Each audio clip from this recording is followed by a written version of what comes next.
Hi friends, வணக்கம். இன்னைக்கு நம்ம என்ன பண்ண போகிறோம் அப்படின்னா வெங்காய வடை பண்ண போகிறோம். அதுக்கு தேவையானது நான் வந்து 3 பெரிய வெங்காயம் கட் பண்ணி வச்சுருக்கேன்.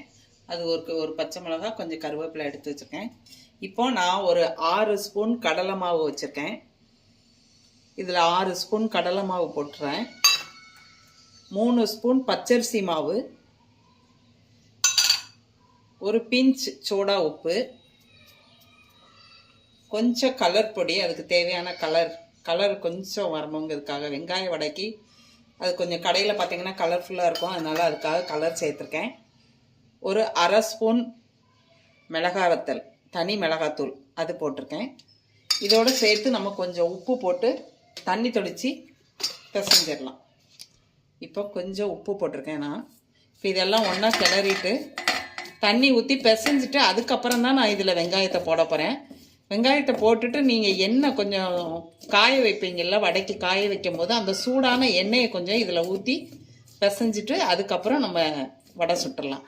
இது டக்குன்னு ரெடி பண்ணிடலாம் 5 நிமிஷத்தில். இப்போ மழை பெய்யுது அப்படின்னா நமக்கு ஏதாவது சாப்பிடணும் போல் இருக்குன்னா இதை ரெடி பண்ணி சாப்பிட்டுக்கலாம். இப்போ இது ரெடி ஆயிடுச்சு. இதோட நம்ம தண்ணி தொளித்து பிசைஞ்சிக்கலாம். காட்டுறேன். இப்போ பாருங்கள், இதில் நான் தண்ணியை தொளித்து கொஞ்சம் பிசைஞ்சிக்கிறேன். கொஞ்சம் ரொம்ப நம்ம பச்சை மாவு அளவுக்கு கரைக்க வேண்டாம், கொஞ்சம் கட்டியாகவே கரைச்சிக்கலாம். ஏன்னா நம்ம அந்த வெங்காயம் போடும்போது அது கொஞ்சம் தண்ணி விட ஆரம்பிச்சிரும். அதனால் இப்படி கரைச்சிட்டு அதுக்கப்புறமா நீங்கள் இதில் வெங்காயத்தை போடுங்க. சிலர் வந்து வெங்காயம் போட்டுட்டு அது மேலே கடலை மாவு, அரிசி மாவு எல்லாம் போடுவாங்க. நான் இப்படி தான் பண்ணுவேன். இப்படி பண்ணி பாருங்கள், நல்லாயிருக்கும் டேஸ்ட்டு. இப்போ இந்த அளவுக்கு இருக்கிற மாதிரி வச்சுட்டு நம்ம இதில் வெங்காயத்தை சேர்த்துடலாம். நான் இப்போ இதில் வெங்காயத்தை கலந்துட்டேன். இப்போ பாருங்கள், இந்த வெங்காயத்தை இதோட கலந்துருவோம். அந்த எண்ணெய் மட்டும் சூடு வச்சுட்டு அதில் ஒரு 2 நீங்கள் மாவு மிக்ஸ் பண்ணுற அளவுக்கு எண்ணெய் ஊற்றிக்கோங்க. நிறையா பண்ணிங்க அப்படின்னா ஒரு குழிக்கரண்டி ஊற்றிக்கோங்க. நான் இப்போ கொஞ்சம் 2 பேருக்கு தான் போட்டிருக்கேன். அதனால் ஒரு 2-3 ஸ்பூன் எண்ணெய் சூடு பண்ணி ஊற்ற போகிறேன். நான் இப்போ எண்ணெய் சுட வச்சுட்டு ஊற்றும் போது காமிக்கிறேன். இப்போ பாருங்கள், இது நல்ல இந்த உருட்டுற அளவுக்கு வந்துருச்சு பாருங்கள். இப்படி உருட்டி உருட்டி போட்டுற வேண்டியதான் நீங்கள். இதுதான் வெங்காய வடை, அவ்வளோதான், முடிஞ்சது. இப்போ பாருங்க, இப்போ நான் எண்ணெய் காய வச்சுருக்கேன். இதில் இப்போ அரை குழிக்கரண்டி தான் எடுத்திருக்கேன். கிட்டத்தட்ட ஒரு 2 ஸ்பூனு கிட்ட இருக்கும். அதை மட்டும் இதில் ஊற்றி நம்ம கிளறிட்டு வடையை போட்டுடலாம். சூடாக இருக்கும், பார்த்து கலருங்க.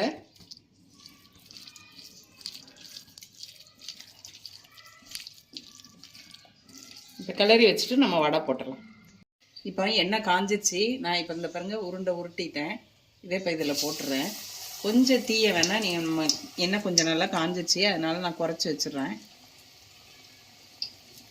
ரொம்ப காஞ்சாலும் உங்களுக்கு வந்து கருகிடக்கூடாது. மேலே கருகிரும், உள்ளே வேகாது. இதே கொஞ்சம் பாருங்கள் தண்ணி விட ஆரம்பிச்சிரும். அதனால் நீங்கள் என்ன செய்யுங்க, ஓரளவுக்கு கட்டியாக பிசைஞ்சிட்டு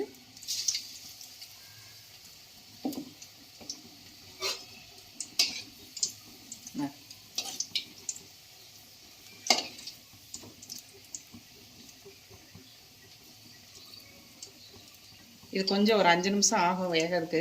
கொஞ்சம் நிதானமாக வெந்தால் தான் உள்ளே நல்லா வேகும். நான் வெந்ததுக்கப்புறம் உங்களுக்கு காட்டுறேன். இப்போ பாருங்கள், வெந்துருச்சு நல்லா வெங்காய வடை. இந்த அளவு வெந்தால் போதும் உங்களுக்கு. இப்போ எடுத்து கொஞ்சம் ஆற வச்சுட்டு நீங்கள் சாப்பிட ஆரம்பிக்கலாம். 10 நிமிஷத்தில் வெங்காய வடை ரெடி ஆயிடும். பாருங்கள் ஃப்ரெண்ட்ஸ், இப்போ வெங்காய வடை ரெடி ஆயிடுச்சு. அதே இதில் நான் வந்து அதை கொஞ்சம் உதுத்து பக்கோடா மாதிரி போட்டிருக்கேன். பாருங்கள், அது கொஞ்சம் சின்ன சின்னதாக குட்டி குட்டியாக அதே மாவில் நான் திரும்ப பக்கோடாவாக போட்டிருக்கேன். உதுத்து போட்டால் வெங்காய பக்கோடா மாதிரி ஆயிரும்.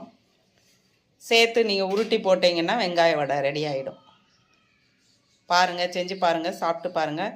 லைக் பண்ணுங்கள், ஷேர் பண்ணுங்கள், சப்ஸ்கிரைப் பண்ணுங்கள். 10 மினிட்ஸில் ரெடி ஆயிரும் இந்த வெங்காய வடை. நன்றி, வணக்கம்.